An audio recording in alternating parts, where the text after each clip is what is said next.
Welcome to panel number 5. The title of this panel is Religious Contributions to a Republican Culture. My name is Edward Miller. I teach at Dartmouth College. We have a great panel with great papers, so we're going to get right to it. I will just announce here at the outset that the Olga Drawer rules of panel moderation are in order, and I have also acquired noisemakers as well, so I'm fully prepared for my moderation task today. Our first panelist today is Duan Huang. He is assistant professor at Pepperdine University. He teaches in the Great Books program there. Duan received his PhD in history from Notre Dame in 2013. He's the author of many scholarly journal articles, book chapters, and reviews. He is also, as many of you know, an avid blogger. You can read his blog at, I believe you pronounce it Duany River, duanyriver.com. So check it out if you haven't seen it before. Duan's paper today is entitled Pray the Rosary and Do Apostolic Work, the Catholic Associational Culture in the RBN. Thank you. I think I will adapt the Alvin Bowie,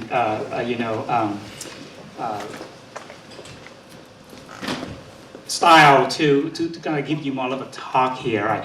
Okay.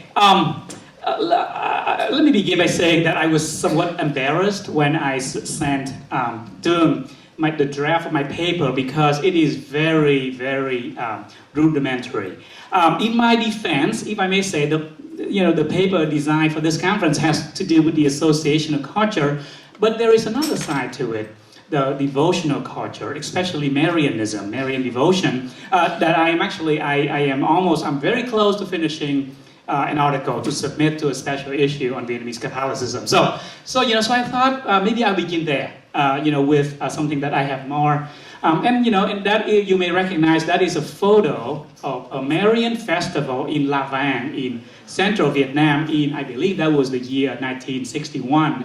And it was Ngo Dinh Thuc, Diem's brother, who was the main organizer and headliner of that one. Okay, so let me begin with that. What I would call anti-communist Marianism. And I have to tell you, I was so excited when I came up with this phrase because there is a lot of association between anti-communism and Marianism in the 20th century, but no one, to my knowledge, in English, has coined this term, anti-communist Marianism. And I think it applies to the Vietnamese case. But before anti-communism, there was Marianism. And one of the point I think about this issue of Marianism, as well as the associational culture, the Catholic associational culture, is the local and global interactions, throughout the history of Vietnamese Catholicism. Our Lady of La Vang, a very major, right? I would say it is probably the most major devotion to Mary in Vietnam consistently. As you can see, on one of the photos on top, the one on your left top there, right, you see Our Lady of La Vang and the Vietnamese martyrs. And that developed out of the context of martyrdom during the late 19th century and then throughout the 20th century. Throughout the 19th century, sorry. But at the same time, there's also Our Lady of Lourdes and Our Lady of Perpetual Help, two European import devotions, right? And Our Lady of Lourdes, a very famous, illustration, representation of Bernadette, praying to Our Lady of Lourdes, and that, and I got a lot of this from Charles Keith's book on Catholic Vietnam. A lot of it became popular, extremely popular, I would say, starting in the 1920s and the 1930s. And then the Redemptorists, Canadian Redemptorists to be precise, they came to Vietnam in the 1920s, and very rapidly they popularized this devotion to Our Lady of Perpetual Help, and you can see from the photo of two Catholic women running away and having that one. So that is before, this period of anti-communist Marianism. My main focus is on, from this point on, 1940 to 1975, and we can break it down. There are, again, a number of factors that play into the popularity of this devotion, the devotion, to Our Lady of Fatima. And even though the apparitions at Fatima occurred in 1917, decades earlier, it wasn't until the early 40s that it becomes really popular among Catholics, not just in Vietnam, but also elsewhere in the world. A lot of it has to do with the promotion from the Vatican, especially Pope Pius XII, as you can see up there. That photo shows him in the Vatican blessing this very famous pilgrim virgin, a statue of Our Lady of Fatima that began to travel throughout the world. And he was one of the most anti-communist popes. And there's a great deal of documentation on this. And so the Vatican did play a pretty major role in affecting this particular devotion to Vietnam, right? But at the same time, I'm also arguing that the situation in Vietnam between, after the Japanese occupation between September 1940 to the end of the anti-colonial war in 1954, that period really shaped, Vietnamese Catholics, anti-communist Vietnamese Catholics a great deal. Their outlook, precisely because this message they were very receptive, to the anti-communist messages of Our Lady of Fatima. Basically, she, according to the three children who witnessed the apparitions, right? Mary asked for the world to repent and reform their moral life, to pray the Rosary, especially the 15 mysteries of the Rosary, and also to pray for the conversion of Russia.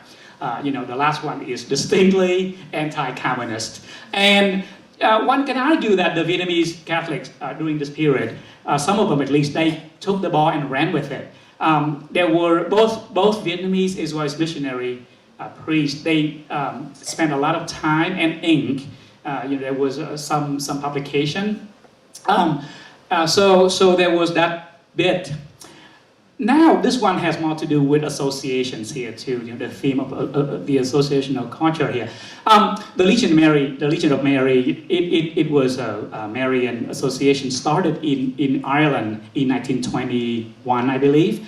So shortly after Our Lady of Fatima apparitions, and initially that organization focused on visiting the marginalized, the poor, the sick, helping women engaged in prostitution on the street of Dublin and so on. But over time, by the 30s, that organization became more explicitly anti-communist. There were chapters in China, especially that were especially in the 30s and especially the early 40s. There were a number of chapters of the Legion of Mary in China that became very active, if you will, in promoting anti-communist messages against Mao and the Chinese Communist Party. And after the Civil War was over, of course, they were, not surprisingly, they were repressed and the leadership was arrested and so on by the Chinese government. Well, so I haven't been able to find out exactly how, how the Vietnamese learn about the Legion of Mary, but I do have documentation that the first chapter was organized in 1947. So within this framework during the colonization here, there was a French nun who was involved in it. She was kind of like a contact person, connecting the Vietnamese to the Legion of Mary in Dublin, getting materials, but also a Vietnamese priest by the name of Nhu Que. He was a priest at this time. He was also actively organizing, and a few years later he became bishop, and then eventually in 1974, I think he became the first Vietnamese Catholic cardinal. So we can trace back to this era when both missionaries and I would say especially Vietnamese Catholics, the leadership, the clergy, as well as others who were actively involved in it. The second one is the movement for the reparation of the Immaculate Heart, and there's a long history behind it, but I would summarize it by saying that it was very much a local effort from at least one priest or two priests, one Dominican, a French Dominican, and one Vietnamese Catholic priest. Separately, they, approximately during the 40s, they were organizing, these movements independently, just small scale, at the village, parish levels, and so on. But then, in about, I think, 1948, there was a greater effort to form this movement and it actually it was officially approved around that time and so on. So those are the two examples of association and so on. Moving to South Vietnam, there was a great deal of growth and so on, of these various Marian organizations and socialities, devotional, right? Our Lady of Fire, there were many Marian organizations already actually before this period. I only named just two, of the probably best known ones. But this era saw a huge growth of it. It also see resumption of these Marian festivals as well. In Ed's book, actually, I remember Ed mentioned, about Wynn took at one point that, he has this dream of like creating this like national, Marian center at La Vang, and that is true. I mean, but I would say that there is more to it in that he actually utilized that as an anti-communist occasion as well. The festivals were attended by tens of thousands of people. There were banners of various organizations, right? There were, the military was involved. There were a lot of officials. Diem himself, actually, he went there on the first day to one of the masses. And then the last day, the vice president of the RVN attended. So there is a great deal to that. And then also there was this, a tour of the statue of Our Lady of Fatima. You can see there, soldier. I think this one took place in Saigon. And the other one is in Honai. A very large Catholic settlement of northern Catholics and so on. So, one more photo. I like this one because, look at the word they're saying, cải thiện đời sống, đọc kinh văn côi, reform your life, pray the rosary, and then over there, sung trái tim cực sẵn Đức Mẹ, be devoted to the Immaculate Heart of Mary. So, so Marianism, I would argue that, perpetuates servant life. Okay, so a summary there. Okay, now let's move to the associational, the life of associational culture, right? I would say, I would follow a similar scheme, to interpret this growth as well. There are many differences. There's no question. But at the same time, I think in terms of development, because of various global and local developments, we see a shift from late colonialism to decolonization. Right? And again, the top portion I pretty much borrow straight up from George Keith's book.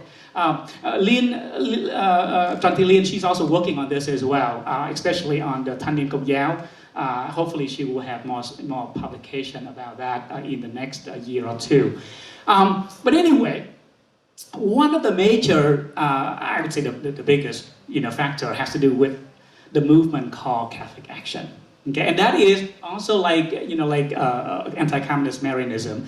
There was a great deal of the origin came from Europe, Catholic countries, Italy, France, Germany, and so on, and that is spread all over the world. And basically, by the 1930s, Catholic Action reached, right, especially northern Vietnam, Tonkin, and there were a number of associations that were developed.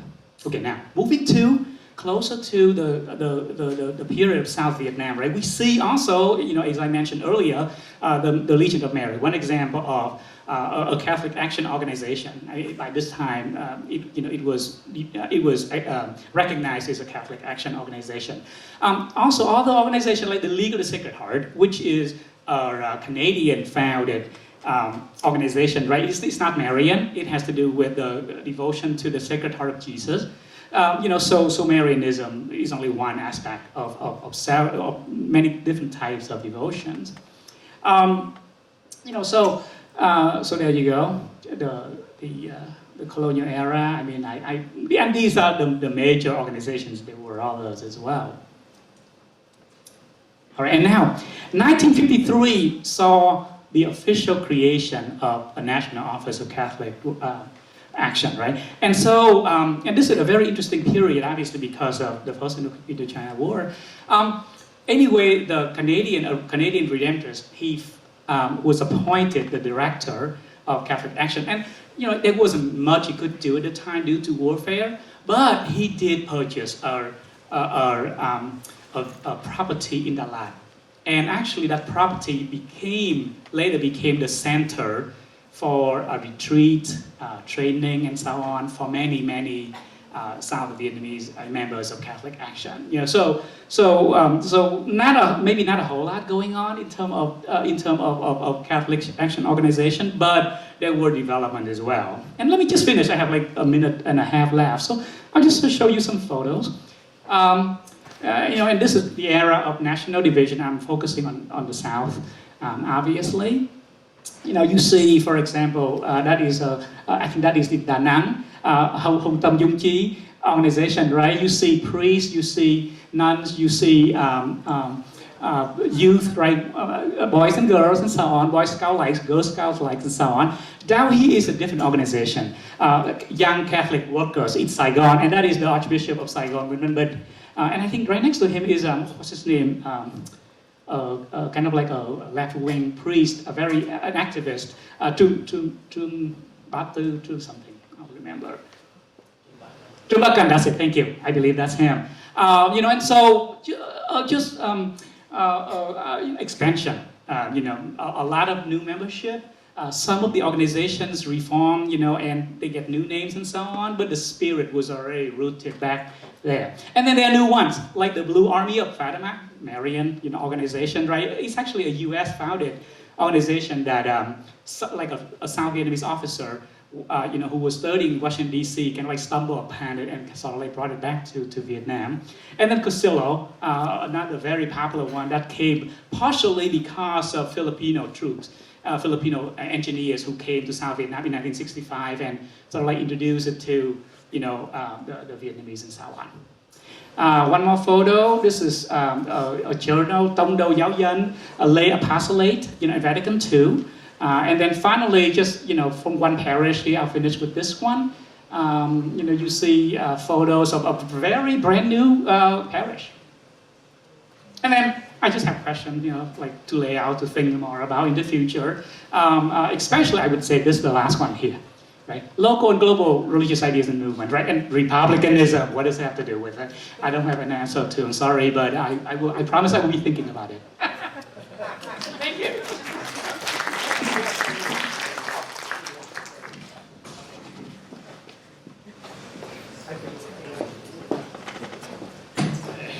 Thank you, Duan.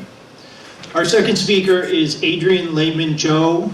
Adrienne is a PhD student in history at Columbia University. She studies the 20th century histories of Vietnam and the United States. She's interested in a lot of topics that are relevant to this workshop, including Buddhism in South Vietnam, South Vietnamese civil society, post-war migration from Vietnam, and the study of the Vietnamese diaspora. The title of her paper is Buddhist Rural Development in a Time of War, Thich Nhat Hanh and the School of Youth for Social Service. Thank you, Professor Miller. And thank you, Professor Dung Vo and Dr. Holly Lakey and the whole team here at University of Oregon for organizing. I will try to keep up the dynamism. I know it's late, but thank you for sticking it through. I'm going to actually start my presentation with a poem, and I will read the original in Vietnamese, and on the right is my English translation. Sao người Mỹ tự thiêu? Sao thế giới biểu tình? Sao Việt Nam im tiếng, không dám nói hòa bình? Tôi thấy mình hèn yếu, tôi nghe lòng đắng cay. Sống mình không thể nói, chết mới được ra lời. Hòa bình là có tội, hòa bình là cộng sản. Tôi vì lòng nhân bản mà muốn nói hòa bình. And this poem was written by a young woman named Nhắc Chi Mai, who was a founding organizer of the organization at the center of my paper, the School of Youth for Social Service, or in Vietnamese, Trường Thanh niên phụng sự xã hội. Nhắc Chi Mai was a soft-spoken primary school teacher who was like a big sister to her peers in the School of Youth for Social Service. And few could have imagined that she would self-immolate as she did on May 16th, 1967, setting herself on fire on the Buddha's birthday in order to inspire common people and government leaders to take steps towards peace in Vietnam. This is her photo.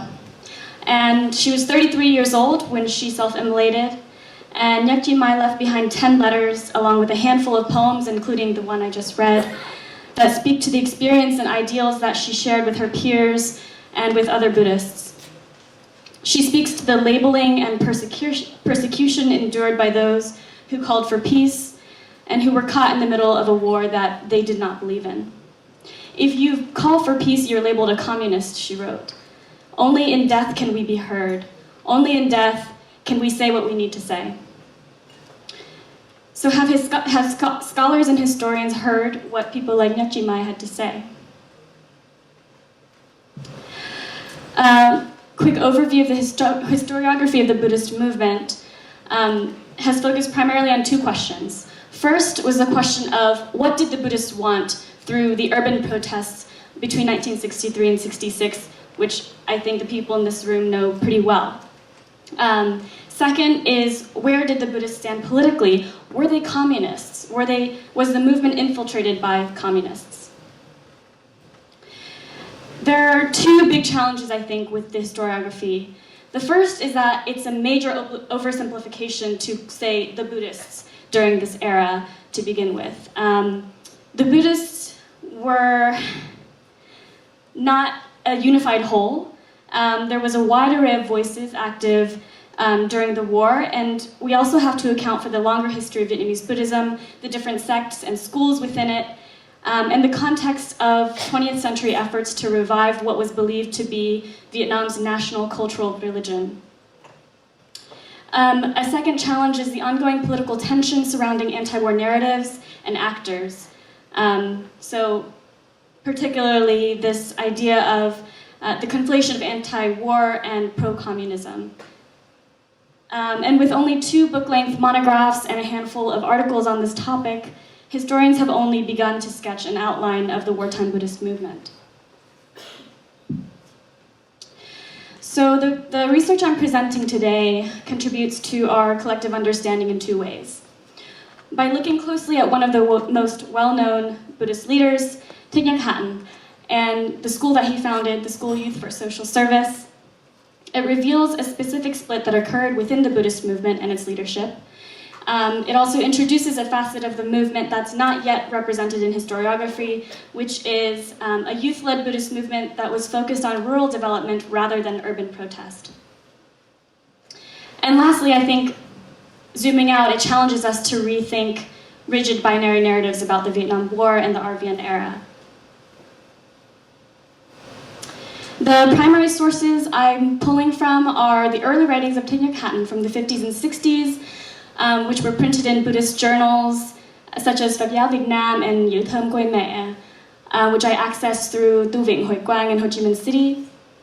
I also conducted over a dozen interviews with former School of Youth students over the past year, and looked at written accounts by those students as well as newspapers and newsletters from the time. So a quick overview of Nyankan's engaged Buddhism. It's important to note that his philosophy was an extension of the Buddhist revival movement that had its beginning in the 1920s. He was drawing on previous ideas of Buddhism in the world or Buddhism for this world, so did not develop in a vacuum. And basically, this was a theoretical basis for Buddhist social action. In 1968, he wrote that a sermon in a suffering community means nothing. The real sermon needed is action, the kind of action that can realistically stop the suffering being endured. So he was very focused on social action as a spiritual Buddhist practice. But his calls for institutional reform within the Buddhist hierarchy and social action led to his estrangement from other Buddhist leaders. In the early 1960s, Nyankan became particularly concerned with development in the countryside. After observing the living conditions of the rural poor, he came to believe that if Vietnam was going to become sovereign and independent, it would need a stable and efficient agricultural economy. He wrote that agricultural progress cannot be separated from issues of healthcare, education, and self-governance. So he saw all of these factors coming together in the countryside. This is a quote from an article he wrote in January 1966.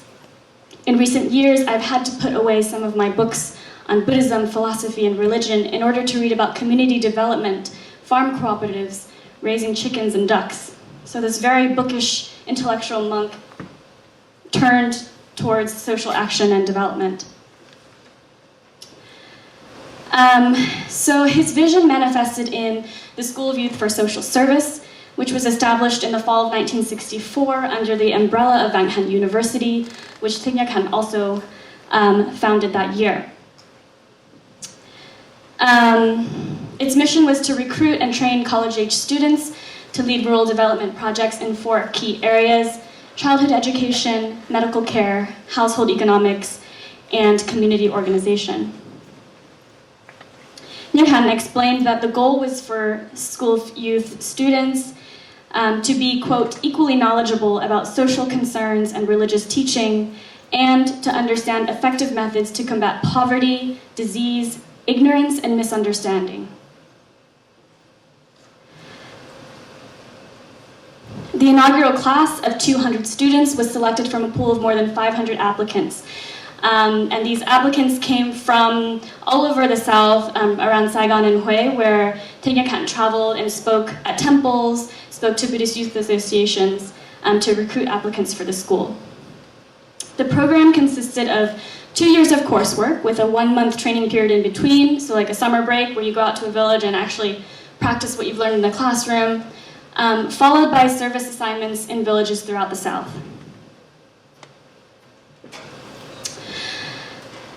So former students explain that in each of their service locations, they would begin by teaching the students how to sing folk songs, how to read, and getting to know their families. So the first step was really just getting to know the people of the village and gaining their trust. Only if they gained the trust of the locals, if the villagers started to treat them as if they were family, then they would expand to other kinds of work, such as providing basic medical care. So the bottom left here is a medical center that was built in the village with the help of School of Youth volunteers. And on the right there is a student who's showing people how to plant straw mushrooms, which could be sold for a pretty good profit at the time. So just generate some extra income for the families. So this is the kind of work they did in addition to constructing schools, houses, and bridges, organizing cultural events, etc. The top left is a picture of kids who are carrying pieces of wood to make a makeshift classroom, and then a School of Youth volunteer playing a game with the kids. Importantly, their work was carried out as the war raged on. Students organized relief missions, delivering truckloads of food, medicine, and clothing to areas devastated by floods and intense fighting. They helped to console survivors and rebuilt some villages several times after repeated bombings. These photos were taken during the Tet Offensive in 1968, when thousands of refugees took shelter in the actual campus of the School of Youth for Social Service.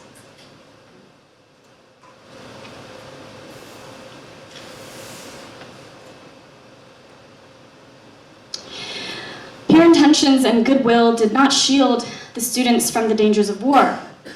From the beginning, the school faced severe financial challenges, often lacking the resources even to provide sufficient meals for its students. The top left is a photo of the school's first building, what is now Phap Vang Temple. In addition to financial troubles, the polarized landscape of the war proved extremely dangerous for the students and staff. Being affiliated with neither the communist NLF nor the Saigon government, the school occupied a dangerous middle zone in which it could be mistaken as a tool of either side. Indeed, between May 1966 and July 1967, the school was attacked several times, resulting in the permanent disappearance of 8 students and the killing of 13, while dozens of others were injured and harassed. The photo at the bottom here is of a funeral for 4 of the students who were abducted and taken to the bank of the Binh Phuc River, where they were questioned and then shot.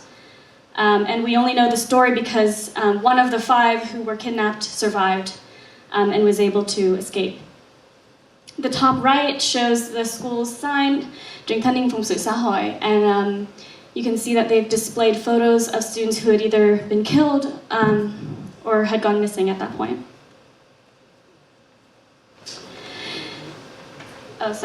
Before we get to that. So among the most disturbing things about these attacks and abductions is that to this day we don't know who was responsible for them. It's impossible to know whether it was agents of the South Vietnamese government, the CIA, people associated with the NLF. We just simply don't know. And given the competition over the countryside at this time, it really could have been anybody. And these students got caught in the crossfire of the two sides. So adding to the wartime difficulties, the school also lost support of other Buddhist leaders and institutions. I'll highlight just one example here of the split between the School of Youth for Social Service and Vang Han University, which, if you recall, was the university that the school was founded under. So this is an announcement signed by Thích Minh Châu, the rector of Vang Han University, published in September 1967. It states that contrary to what was written in Nyankan's Lotus in a Sea of Fire, quote, all connections between that school and Vang Han University, in contradiction to what was written in the book, Nyankan no longer serves this university as an advisor, and all ties between the two schools were cut. So, Thích Nyankan and Thích Minh Châu were friends who worked together to establish Vang Han University. Why would Thích Minh Châu disassociate from Thích Nyankan in 1967, so in such a public manner? So according to student accounts, in July 1966, the Asia Foundation, which is a CIA proprietary, offered a large grant to the School of Youth for Social Service on the condition that the director would sign and publish a statement declaring that they had no connection with Thích Nyankan. The director at the time demurred and ultimately never signed the document. The following year, this notice was published in Vang Han University's newsletter. And it was followed by a front-page article announcing the inauguration of the new university library, thanks to a donation of over 1,500,000 Vietnamese dong from the Asia Foundation. So it's clear that Thích Minh Châu and Vang Han University established a relationship with the Asia Foundation, and this relationship continued with grants and donations until at least November '69. So why did these offers come from the Asia Foundation at this time? I suspect it has something to do with Thích Nyankan's anti-war activities, which had ramped up in the United States right before this. So May to June 1966, he goes to the US, meets with senators, congressmen, Dr. King, Robert McNamara. He publishes a statement laying out the steps that the United States should take to bring a diplomatic end to the war. Did the US government try to discredit Thích Nyankan and his anti-war efforts by persuading other Buddhists and Buddhist institutions to disavow him? I think the timing of the Asia Foundation offers and the public announcements like Thích Minh Châu suggest so. To recap, why disassociate with Thích Nyankan and the SYSS? First, I think it's true there are genuine differences in philosophical understandings of Buddhism and whether it's appropriate for Buddhists to be engaged in politics. But in this case, I think self-preservation and institutional preservation ultimately weighed more. Avoiding persecution, those who spoke out against the war were threatened, jailed, otherwise silenced. And also, financial needs in war are a legitimate need. In the case of the Asia Foundation, the renunciation of Nyankan led to great and perhaps necessary financial benefits for Vang Han University, which was struggling to stay afloat. In conclusion, this morning the question was posed of what deserves more scholarly attention in the RVN era. This is my pitch for the Buddhist movement. I am looking at just one case of one Buddhist organization, but even through this, we can see so much that's going on in the RVN at this time. We see social dynamics, political dynamics at play. And I think it really challenges us to rethink the rigid binary narratives that we have had about the war and the RVN to this point. So I'm really looking forward to the rest of our conversation. Thank you for listening.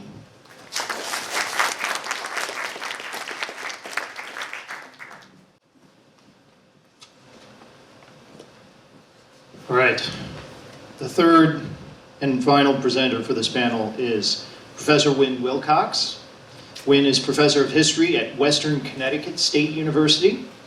He is the author of many important works of scholarship, including a monograph, Allegories of the Vietnamese Past. He's also co-authored a textbook, East Asia and the West, and edited a volume of essays called Vietnam and the West. His paper today is entitled Political Philology and Academic Freedom, a Defense of Thich Minh Châu. So conveniently, I'm going to start exactly where Adrienne's paper left off. This is wonderful because there'll be more time for questions, since I'm basically going to say that Adrienne's description of what occurred between Thich Nhat Hanh and Thich Minh Châu is basically the same as my description. There isn't. I basically agree with her characterization. I would add that Thich Minh Châu, if you look at the footnotes of Robert Tockmiller's book on he interviewed Thich Minh Châu in the early part of this century, in the first few years of this century, and Thich Minh Châu, that is, all but confirms that he made the decision to publish an announcement forswearing all ties with Thich Nhat Hanh for the purpose of securing the Asia Foundation grant. And as it's publicly available knowledge now that as of 1966, the Asia Foundation was, if not completely, nearly completely dependent upon CIA assistance for their programming. So we'll start there, and that's going to allow me to move very quickly. But before we do that, let me introduce the person in question. Thich Minh Châu was from Quang Nam province. He was ordained in Hue in 1946. And from that point on, he's born in 1918, by the way, and dies in 2012. For the next almost 20 years, Thich Minh Châu is either in Sri Lanka, where he is for a brief time, and then in India, getting advanced degrees from the Nalanda Mahavihar, which at that time was a part of the University of Bihar. Nowadays, as some of you may know, there's a very solid effort underfoot to really recreate the medieval Nalanda University in a modern guise. And that effort goes back to the 1950s, but at that time these efforts were far more small. So during that time, Thich Minh Châu achieves a PhD in basically comparing Sanskrit and Pali and Chinese versions of a number of important Buddhist texts, and then begins to teach. He's a lecturer in Pali at the University of Bihar in the early 60s to the mid 60s. And in 1964, he returns to Vietnam, where he is appointed vice president of the Institute of Higher Buddhist Studies. That's the institute founded by Thich Nhat Hanh that very shortly after that comes to be known as Van Hang University. Then,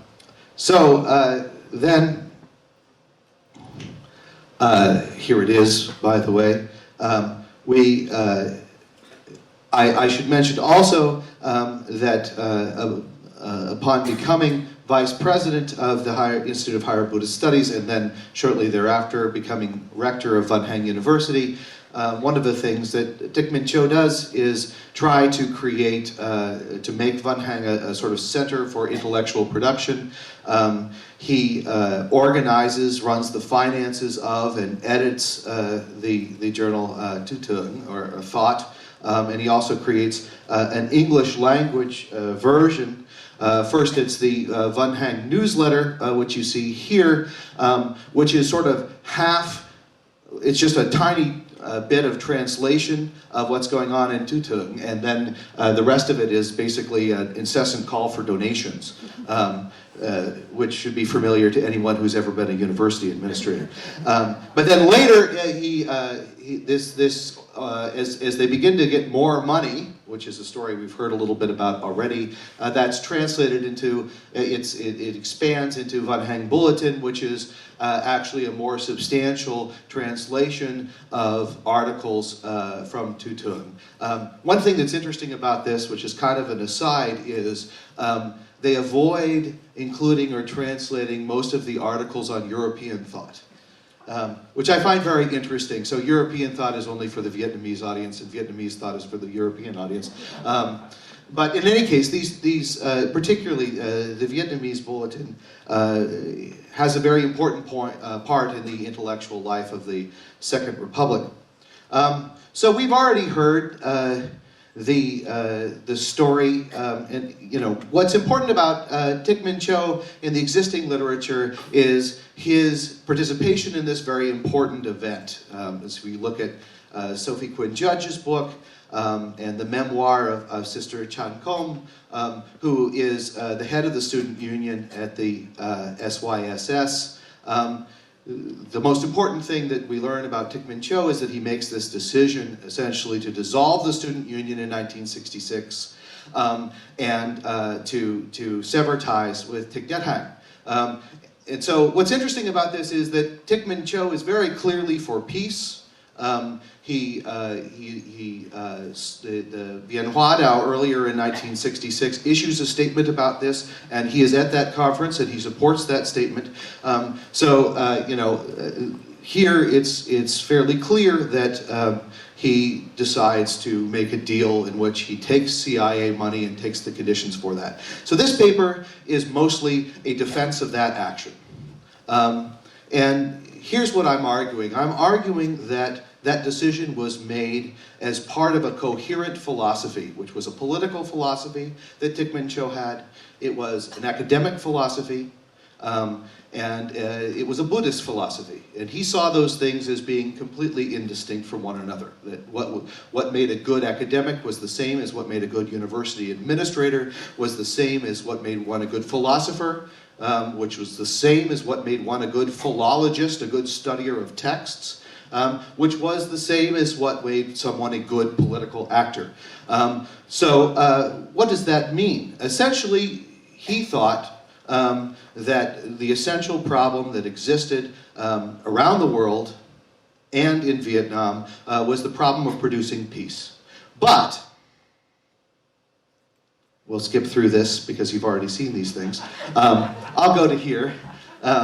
It's very helpful, by the way. I recommend somebody giving half your talk because it gives you much more time. It's an excellent thing. So if the problem is peace, the question is how to get there. And Thich Minh Cho said, we're not close. And the reason that we're not close is that there is a linguistic problem. There is a philological problem. And that problem is that it's no longer clear, especially in Vietnam, but also in the situation of the 60s worldwide. It's no longer clear what ideas like democracy or peace or religion or Buddhism even mean anymore. And so if we want to achieve peace, that means not only achieving an armistice or a cessation of war, but achieving a mentality of peace for ourselves or within ourselves. Then the first thing that we need to do is to improve our language, to improve our ability to understand what these words mean. But that's impossible. So he quotes extensively from the linguist Benjamin Lee Worth, the early 20th century linguist, who argued, whenever agreement or assent is arrived at in human affairs, the agreement is reached by linguistic processes, or else it's not reached. So political leaders were using these terms in all kinds of ways. Communist leaders, anti-communist leaders were using peace and religion and democracy in incommensurable ways. And that therefore no debate was possible and no peace was possible because no one could agree on the terms of the debate, which sounds a little bit like the United States in 2019. But that was the society as he saw it at the time. So true peace could only be achieved through an improvement of civil society, through fostering agreement amongst young people about the meaning of words. Not agreement about political solutions, but agreement about what these words fundamentally meant. And to do that, you needed to remove them from a society that was filled essentially with propaganda, and create a space for them in which they could concentrate on debating these issues amongst themselves. So in other words, to build civil society, South Vietnam needed universities. Vietnam needed universities, but it needed universities that were different from universities based on the Western model, because those Western universities were crumbling also. They no longer had that space for debate either.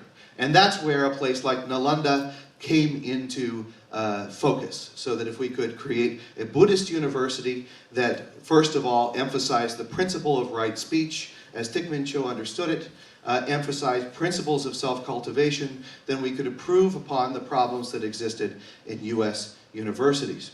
In order to make this point, and I discuss this very extensively in my paper, he calls upon a number of sources. I'm not going to explain them in great detail.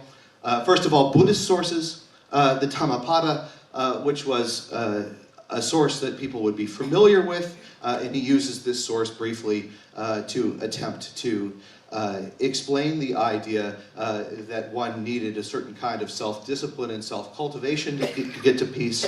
The works of Nagarjuna, which he used to emphasize non-duality, which was important primarily because one could not draw a distinction between internal peace and external or political peace.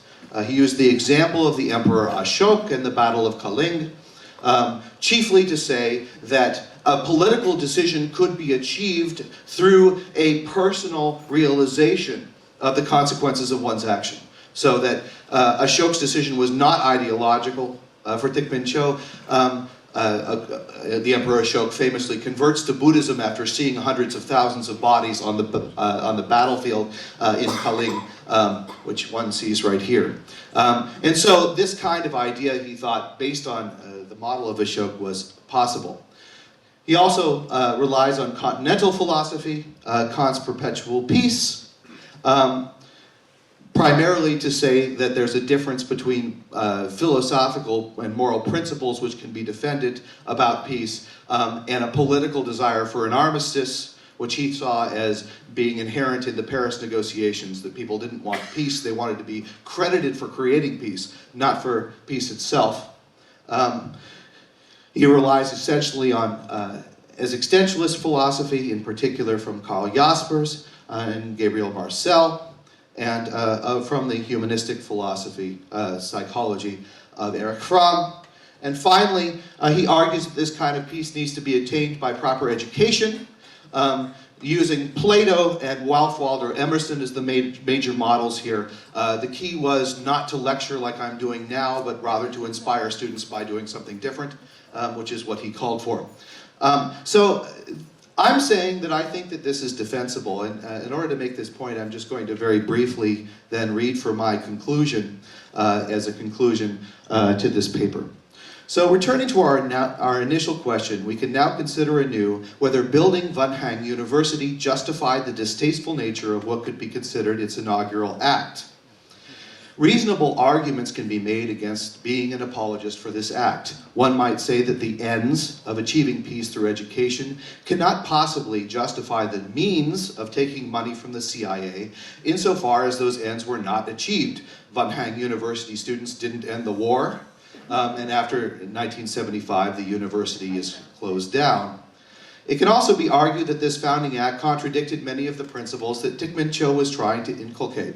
One cannot, in a sense, found a university that's removed from the politics of the Cold War if this university is only made possible through funding from a Cold War source. And for all of Thich Minh Cho's statements about approval of free debate and references to the tradition of university and faculty autonomy dating back to 19th century German universities, his actions in expelling Thich Nhat Hanh and Chan Khom contradict the very open debate he was seeking to endorse. But on the other hand, these actions were necessary for the survival and success of the university. When the first issue of Van Hang newsletter was published in June 1967, the university was still seeking donations so that glass could be put in the windows and chairs could be provided in classrooms. The university had no generator, rooms did not have consistent power, and students studied by flashlight. Moreover, after the Asia Foundation grant, Dickman Cho and other administrators made connections to more grants and more money. Dickman Cho had a travel grant to the East-West Center. An organization of Hawaiian Buddhists was founded to give monetary assistance. Later, they got grants from Oxfam and got a very interesting Ford Foundation grant that I know about thanks to Mark Seidel. Thank you, Mark. It seems like these grants would not have been achieved had it not been for the initial grant that they got. And I would also argue that it doesn't make sense to say that he was unsuccessful because Van Hang students didn't have the opportunity to build a new society, because that presumes that any action available to anyone could have done any better. I think there's considerable justification for his argument that lasting peace and a more democratic society in Vietnam required fundamental social, cultural, and educational change. We can even say that the lack of a lasting, more democratic society in Vietnam over many times is evidence of how fundamental a change is required. I'm on my last paragraph. Considering all of us who will be attending this symposium, I would say many of us who are university faculty make compromises necessary to carry out the work of teaching our students so that they may contribute to making a better world. Some of us may work at state universities in states where educational policy is fundamentally controlled by a few wealthy hedge fund managers, where university educational goals are farmed out to consulting firms. Some of us may work for universities where major donors are so prevalent that they encourage universities to fail to investigate the misconduct of student athletes. Some of us may know colleagues who work at universities with Confucian institutes, despite overwhelming evidence that these institutes, which are funded through the Chinese Ministry of Education, restrict the topics that can be discussed. To say this is not to criticize those decisions. It is rather to say that they are justified, because working at a university is the only means we, as faculty members, have to educate our students in a way that will allow them, in the future, to not live in a society that is beholden to such outside political and economic forces. That is what Dickman Cho knew, and he was right.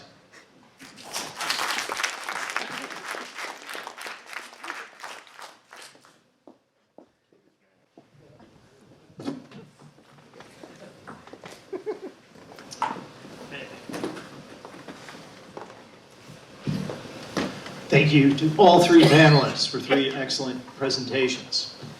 Okay, so I think we have a little bit of time here. Doing, how much time do we have? Until 11 p.m.? Okay, all right, that's what this means.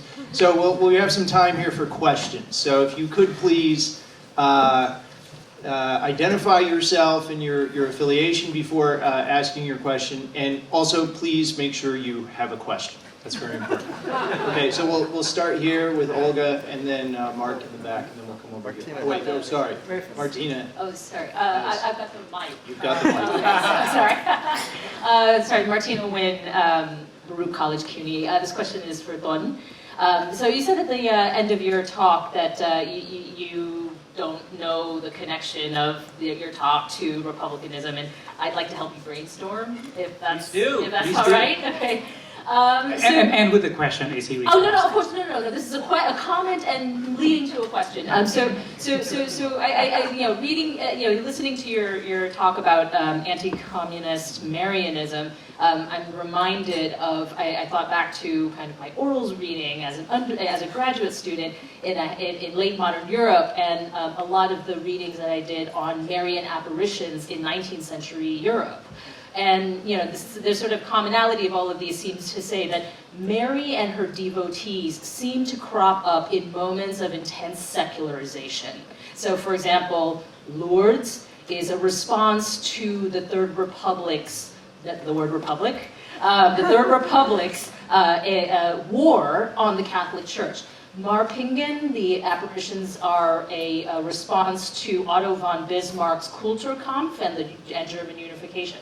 So this seems to be saying sort of like basically, if we think of kind of French republicanism and the nation state as being an expression of republicanism, basically Marianism seems to crop up when the republic asserts itself most fiercely. So my question for you, thinking about the Vietnamese Republic, is that what is the link between this anti-communist Marianism and the government? And is there a connection? And if so, can we look at this as a very different case in which Marianism is an expression of the Republic and state building? Sure, yeah, great insight. And to add to your point about secularization, Our Lady of Fatima, and this is mainly from anthropologists and historians, they argue that that apparition, the popularity of it in the 1910s and 1920s, had to do with Portuguese secularization and so on. So there is definitely a point to be said about that. In the case of Vietnam, I think it is right now. I think it is just complicated because of the speed that events occurred. Basically between the late 1930s to the 1970s, really. I do think. One thing that I can say, I think with at least some certainty, is that, and this is mainly from the scholarship of Wynn, among others. There was definitely the First Republic definitely was supportive, of organized religion in terms of mass mobilization and so on, and in terms of religious mass mobilization when it is, anti-communist, right? Obviously, they would not like it when the Buddhists would be protesting against them and so on, but. And then the proximity, I think there is also the factor of Top as well. Right? I would say that he was kind of like first among equals, among the Vietnamese bishops at the time. So his word carried a lot of clout. He did, fundraising, right? And obviously because of his status and because of his brothers, the fact that his brother is the president, so he had a lot of clout. So I would say that in that respect, there was indirect, perhaps, support from the government, influence, and so on. I think it's fair to say that Diem would be supportive of, say these, right, Catholics, primarily Northern Catholics, but there were some Southerners too, who would be organizing, right? Like using these international global currents to form their own movements. And I think that may play, and that I would say that is something that we need to look more into, because I don't know, like the part that civil society, including organized religion, how does it participate in building this, Republican entity and so on. So I'll stop there, but thank you for your point. Thank you for the great panel. And I would like to ask Wynn and Adrian, especially Adrian, are you planning in your project to include their ideas, their insights of the people who participated in these movements now? Because when I worked on my projects, and I talked with a lot of people who were back then young, and some of them said that they participated in demonstrations. And I talked not only with young people, but some of them were very much against the government, against Americans, for peace, understandably. And I was asking them, I understand your position and I'm very sympathetic. It's incredible to go 20 years through the war. But when you were Americans out and peace now, what did you think will happen? And a lot of those people left the country. They were boat people or found some other way, or some of those people were put into the camps. And they said, that they just didn't think about what will happen next, because they had this right, they had this opportunity to exercise something that in the North people didn't have, and they exercised it.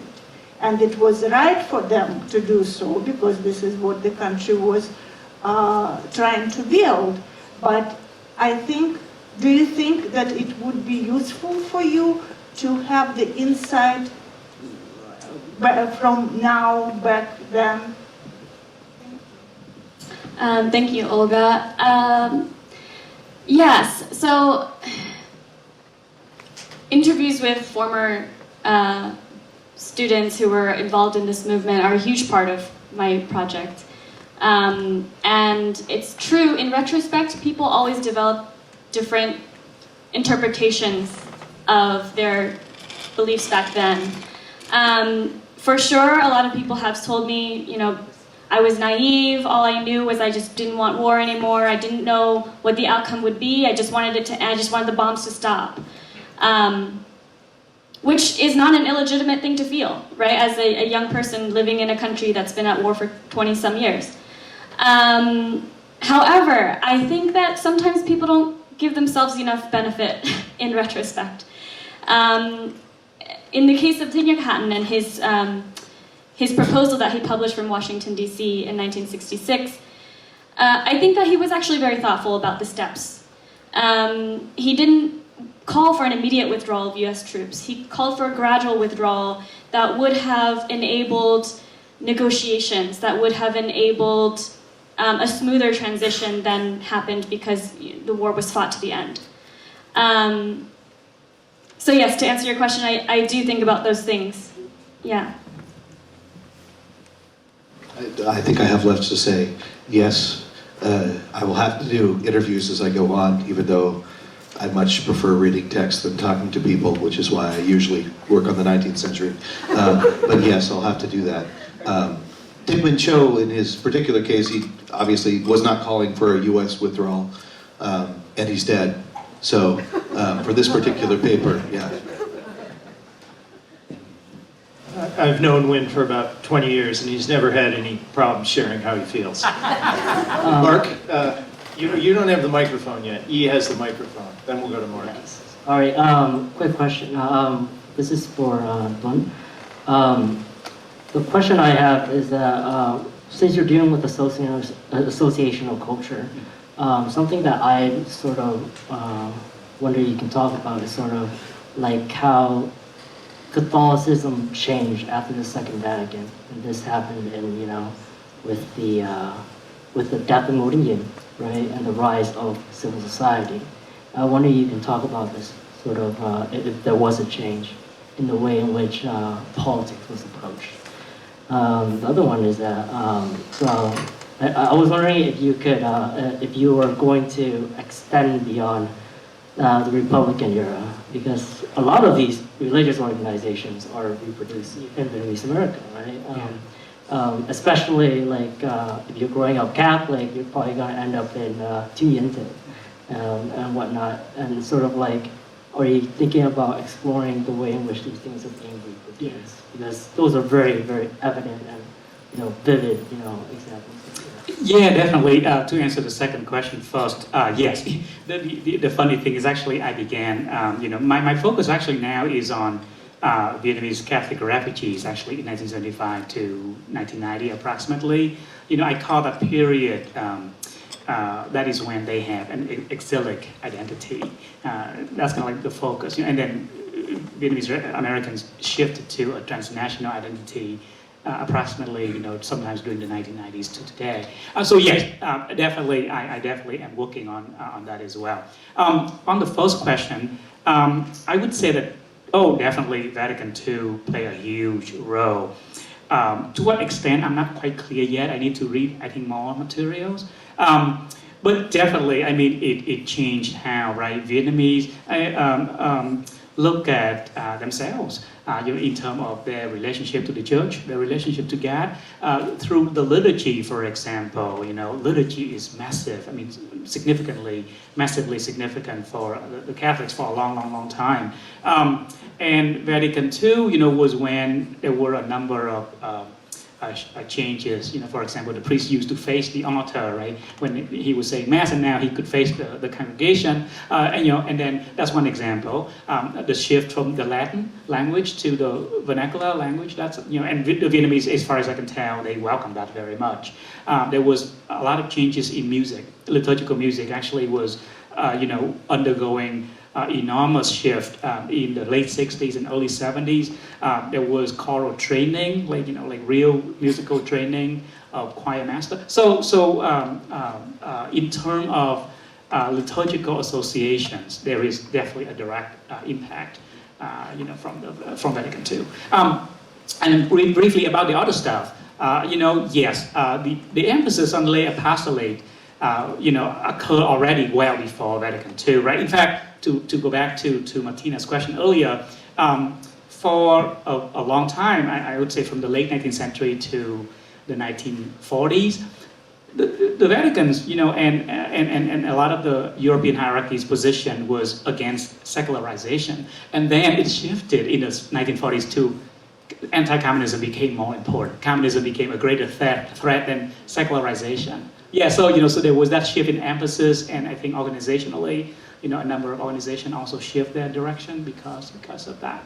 And that carried momentum into Vatican II as well. Ed? Let's go with Mark. Does he have? I don't even want to. Who has the mic? Yes, I don't. yeah, but I have it. Oh, yeah. All right. Yeah, I probably don't need a mic either, but I'll use it. So I actually have another quick comment about Mary, mostly because I kind of think you might want to look at her in the context of the political revolutionary use of Marian iconography. So not just in Vietnam, but this is like a global phenomenon. And I'm sort of interested in the fact that Lavang is not used in that way. Because she's kind of like the local Mary, and yet all these imports are used for this anti-communism, which is kind of reflective of a little bit of stuff that was going on in Mexico 100 years earlier, with sort of imported Marys being used to try to undermine the famous Mary Guadalupe.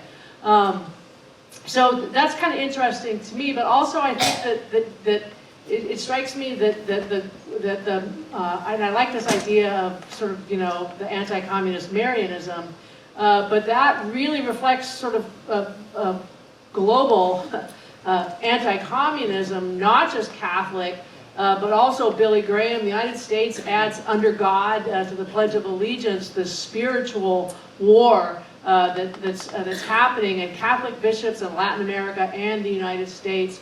And of course, we have a Catholic president who then perhaps supports Diem or not under pressure from U.S. bishops because he's Catholic and sufficiently anti-communist. So that might also be a way to start thinking about the thank you. I really appreciate hearing that. Just a brief response to that. I have emphasized so far anti-communism, right? But actually, there's also a great deal of nationalism as well. The fact that in these homilies and so on, right, these priests and bishops, they lament, and I think they echo the faithful, the pain of national division.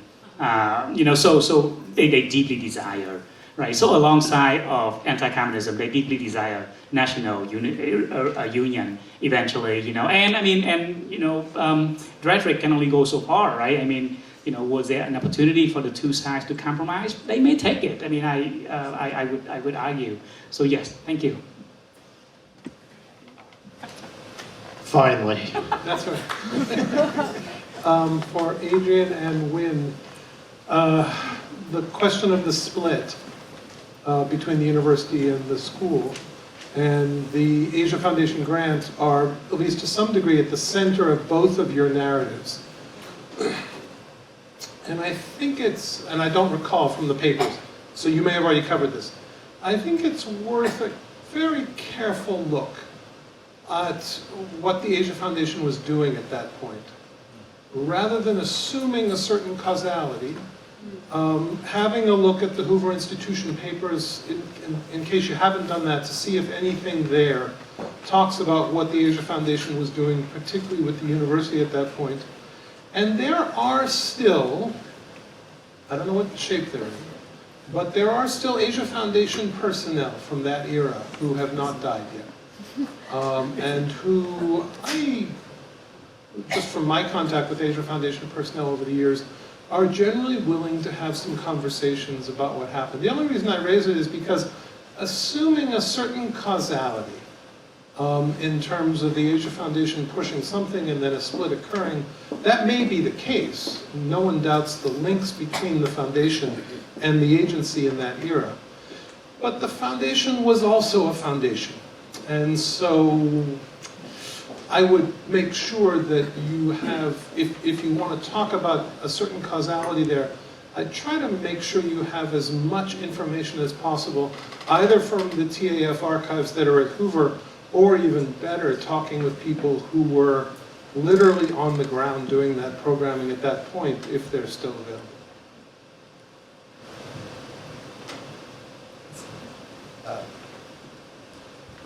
I did try to track down the main person involved in this, which is a guy from San Francisco, and he is dead. I checked that, but I don't mean to make fun of his death. Looking at the Hoover Institution papers is a very good idea, and I think if I pursue this, I will do that. But it is the case. I mean, we have sort of testimony from both sides involved, not the Asia Foundation, but Chun Combe says, Dick Mincho told me that this is the case. Top Miller strongly implies in his footnotes about the interview that Dick Mincho told him it was the case. So I think that's sort of circumstantial, but it's a fairly strong evidence that, at least this was his perception of what he was doing. And even if it's not what the Asia Foundation was doing, the fact that it is his perception is what would matter in this case anyway. That being said, I will look at the papers and try to find out, and also look at other personnel. I believe Nyankan has the microphone. So I have a question for Adrian and Wynn as well, and my question is about religious and political competition. So for Adrian, one thing that hits me is that I'm wondering if whether these Buddhist students, do they think of themselves as being in competition with the NLF and the rural cadres of Winston-Salem government? Like, do they think of themselves as like, we're neutralists or we're Buddhist and we're competing for the loyalty of the peasants, so they'll be loyal to us instead of the other governments, even if not in such crude political terms? So was that at all the sense of the competition? And I think I have a similar question for Wynn, was there the impulse behind establishing and sustaining that kind of university? Was there any sense of, the Catholics got their university in 1957, we want one too? Like, was there any sense of competition or the desire for parity there?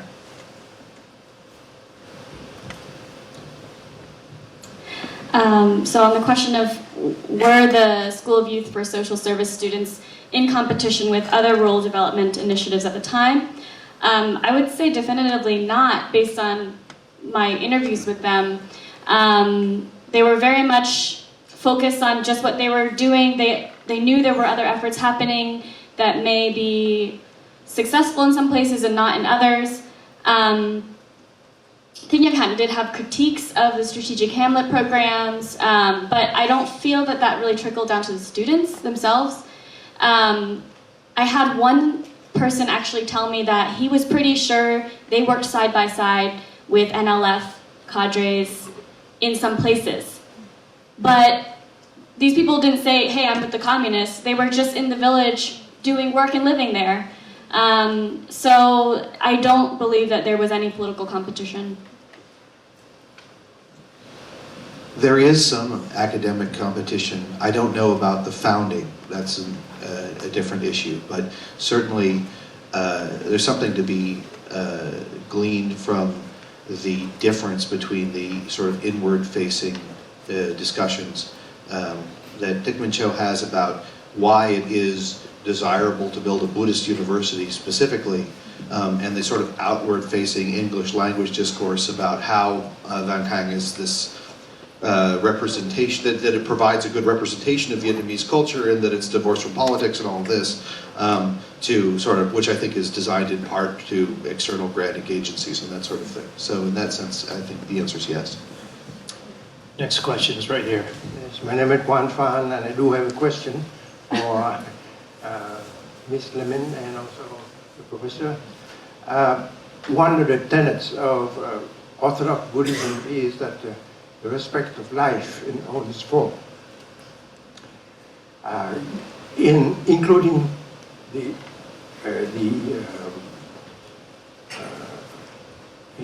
self-immolation, the self-restrictions that condemns the self-destruction. So, given that, of course, the immolation of Sit Quan Du, okay, is that a politically motivated action, and does it go against Orthodox Buddhism?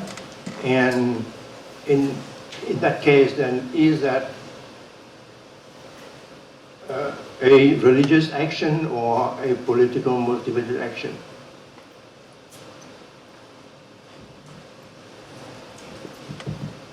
This is a great question. So when I talk to Buddhists who were involved in the anti-war movement, many of them say, we were not political.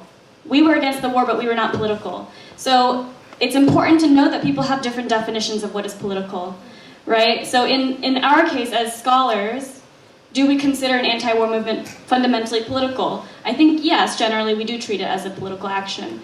So if somebody self-immolates and they claim that their purpose is to inspire action towards ending the war, then we would interpret that as scholars as a political act.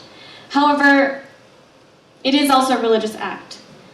And the idea of self-immolation, this might get a little too theoretical, but in Buddhism, there is the idea of emptiness, meaning there is no separate self. Right, so if you commit suicide, which is not what self-immolation is in Buddhist understanding, then that is acknowledging, that is claiming that you have a separate self that you're killing, right? And if you are really embracing the beliefs and the ideas of Buddhism, then self-immolation is not suicide, because this body is not you. You are not separate from everybody else. So the act of self-immolation is a strong proclamation that you are not separate from other people. And in the case of the anti-war self-immolations, it's a declaration that I am not separate from the other side of the war. We are not separate beings.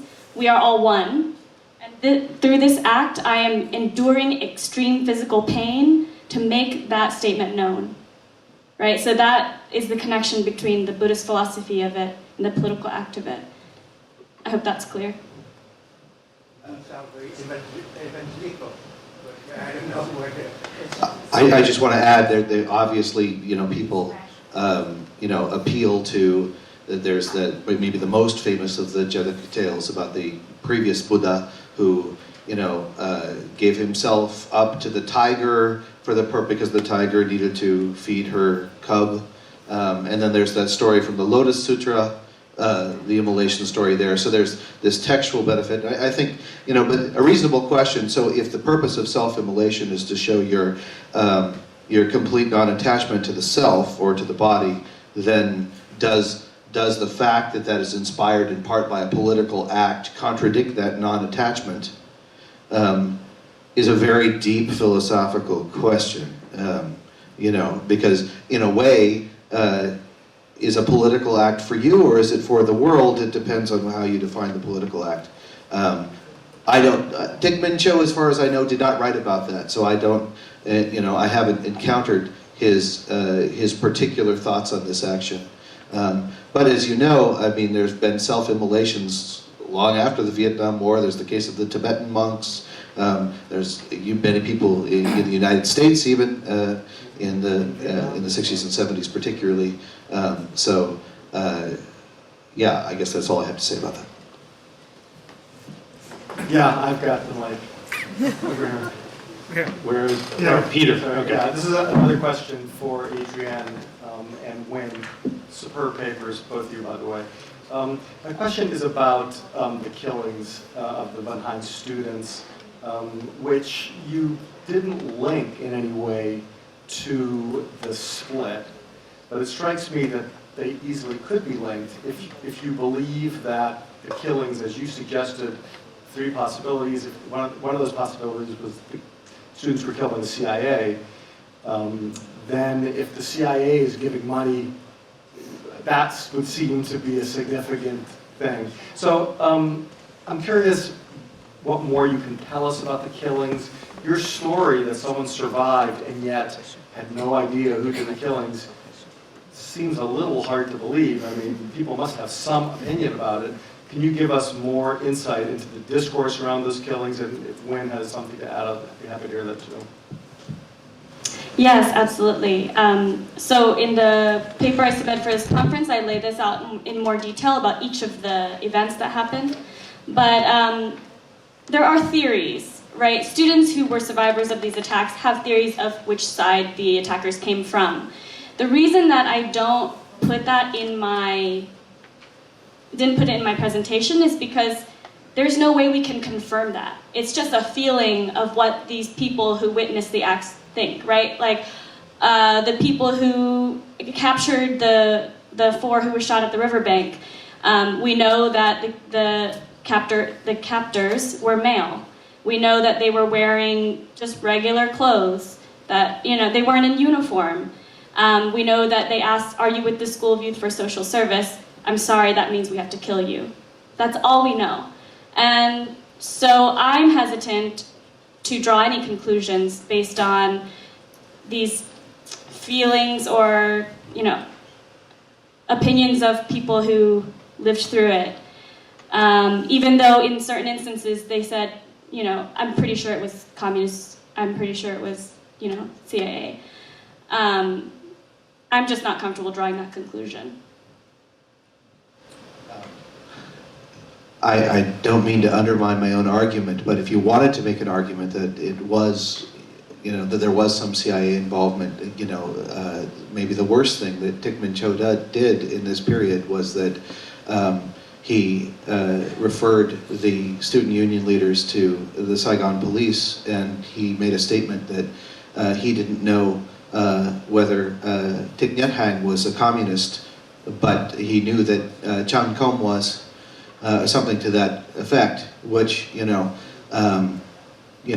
maybe could have prompted some sort of subsequent action. Question right here. I'm Wynn from the Voice America. I have a question. There's a very well-known categorization of the Catholics in the Vietnamese textbook that the Catholics are seen as the lackeys of the foreign forces.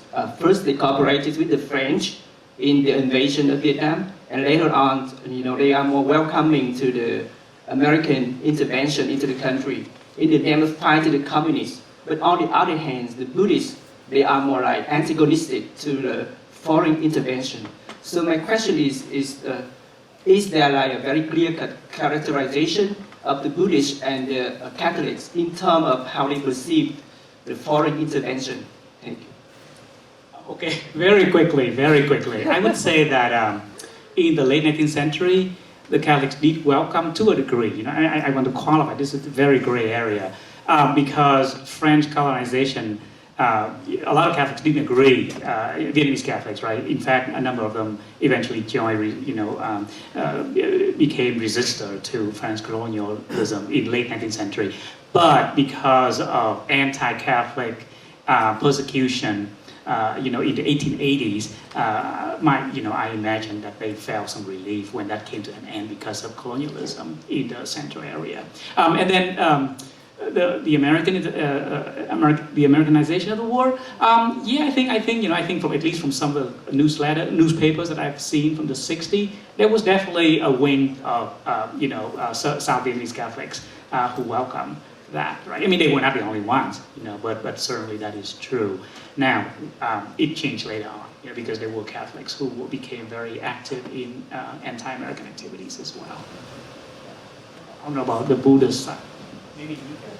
I would just add, I'd refer you to the work of Jacob Ramsey and Charles Keith on Vietnamese Catholicism. I think they deal with this in a very deep and historical way.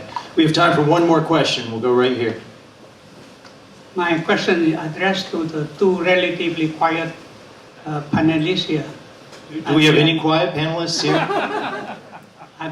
I said relatively quiet. Is that it true? Question is that you two focus on one incident, the split between Thích Minh Châu and Thich Nhat Hanh. And I noticed in Adrian's exposition, you mentioned difference in philosophy also. Also talk about urban protests versus community development in the countryside.